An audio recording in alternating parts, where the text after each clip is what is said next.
Assalamualaikum warahmatullahi wabarakatuh. Perkenalkan, nama saya Sabina Arisanda Tiansi dari kelas D dengan NIM 220305502065, Program Studi Gizi Fakultas Ilmu Keolahragaan dan Kesehatan Universitas Negeri Makassar. Video ini saya buat dengan tujuan untuk memenuhi tugas dari mata kuliah konseling gizi. Pada video ini saya akan menjelaskan mengenai komunikasi serta komunikasi yang efektif saat melakukan konseling. Komunikasi dalam konseling adalah proses interaksi verbal dan nonverbal antara seorang konselor dan klien yang bertujuan untuk menciptakan pemahaman, mendukung perubahan, dan memfasilitasi pertumbuhan atau perbaikan psikologis dan emosional klien. Menurut Dance, dalam Suryanita 2011, komunikasi dalam konseling adalah suatu proses pemindahan informasi antara dua orang manusia, konselor dan konseli, atau lebih yang menimbulkan respon dengan menggunakan simbol-simbol yang dipahami bersama. Komunikasi yang baik dalam konteks konseling gizi sangat penting untuk membantu si konseli mencapai tujuan kesehatan mereka. Ada beberapa komponen penting dari komunikasi dan tips tentang bagaimana menjalankannya secara efektif kepada konseli gizi. Yang pertama, ada pengirim atau sender. Sender ini merupakan konselor gizi atau ahli kesehatan yang memberikan informasi atau pesan kepada konseli. Penting bagi sender memiliki pengetahuan yang memadai tentang gizi dan kesehatan, serta kemampuan untuk berkomunikasi yang baik kepada konseli gizi. Yang kedua, ada pesan atau message. Pesan dalam konseling gizi mencakup informasi tentang diet, nutrisi, dan gaya hidup sehat. Pesan ini harus jelas, relevan, dan dapat dimengerti oleh konseli. Hindari menggunakan istilah teknis yang mungkin tidak dimengerti oleh konseli. Yang ketiga, ada media atau saluran komunikasi atau channel. Channel adalah cara pesan disampaikan.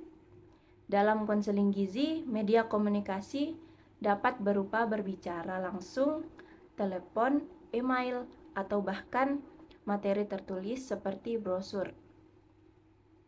Yang keempat, ada penerima atau receiver. Konseli adalah penerima pesan dalam konseling gizi. Mereka harus aktif dalam mendengarkan dan memahami informasi yang disampaikan oleh konselor. Dan yang kelima, ada konteks. Konteks komunikasi dalam konseling gizi melibatkan lingkungan fisik di mana komunikasi berlangsung, perasaan dan sikap konseli, serta situasi khusus seperti kondisi medis klien. Nah, selanjutnya saya akan menjelaskan mengenai konseling gizi serta komunikasi yang baik saat konseling gizi untuk menjalankan komunikasi yang baik kepada konseli gizi. Ada beberapa hal yang perlu diperhatikan. Yang pertama yaitu pertimbangkan kebutuhan individu. Setiap individu memiliki kebutuhan gizi yang berbeda. Jadi penting untuk memahami kondisi, preferensi, dan tujuan kesehatan klien secara individu.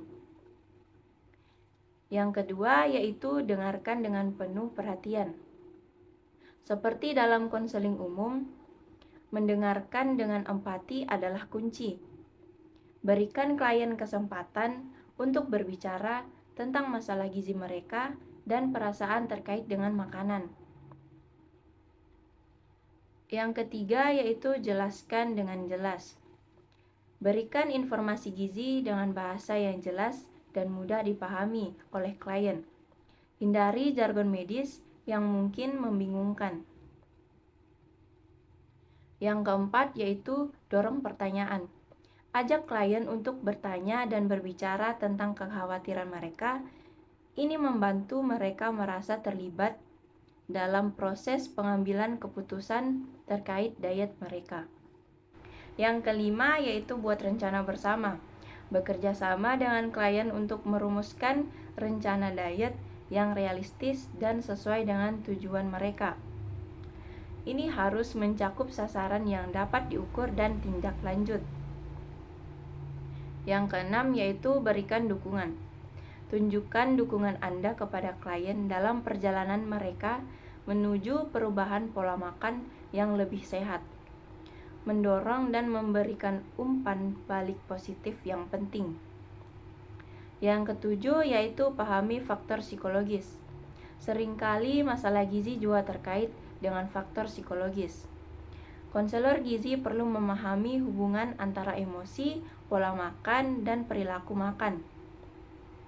Yang kedelapan yaitu kembangkan keterampilan komunikasi. Pelajari keterampilan komunikasi yang efektif, termasuk cara memberikan umpan balik yang konstruktif dan memotivasi klien untuk membuat perubahan. Yang kesembilan yaitu evaluasi dan tindak lanjut. Sesuai evaluasi kemajuan klien dan ajukan tindak lanjut yang sesuai. Perubahan diet dan gaya hidup biasanya memerlukan waktu, jadi penting untuk mendukung klien. Dan yang ke-10 yaitu pertimbangkan kultur dan preferensi. Sertakan pemahaman tentang budaya dan preferensi makanan klien dalam rekomendasi Anda. Ini akan membantu menjadikan saran gizi lebih relevan dan diterima oleh klien. Baik, mungkin itu saja dari saya. Kurang dan lebihnya mohon dimaafkan. Wassalamualaikum warahmatullahi wabarakatuh.